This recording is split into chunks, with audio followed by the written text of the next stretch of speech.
مصطفى سيف العماري، 29 سنة، حاصل على بحرية، مولود في نادي الزمالك. يعني وانا عندي 3 سنين باجي نادي الزمالك، لعبت باسكت لغاية 16 سنة. بتمنى يعني ان احنا ان شاء الله كقايمه اسماء كلها محترمه ان احنا نقدم حاجه كويسه لاعضاء الجمعيه العموميه. في نفس الوقت عايز اقول لاعضاء الجمعيه العموميه ان تحت السن دي حاجه لازم بجد تختاروا الناس الاصلح في تحت السن، عشان تحت السن دي ناس هي اللي بجد الرساله بتاعتكم لمجلس الاداره، وهم الناس اللي يعني انا شايف ان انا مبسوط جدا جدا ان انا احمد مرتضى منصور معاه.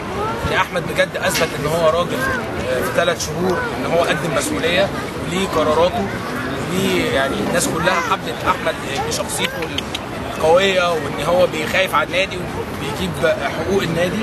فانا مبسوط جدا ان انا يعني ان شاء الله لو ربنا كرمنا القايمه كلها تنجح واحمد يبقى معايا، ان احنا فعلا نقدر نعمل حاجه لنادي الزمالك، عشان احنا كلنا بنروح انديه ثانيه بجد. يعني مش عايز اقول ان احنا بنغير، دي حقيقه. يعني انا واحد بروح كذا نادي بغير اما بخش النادي ده، اشمعنى احنا النادي بتاعنا مش كده؟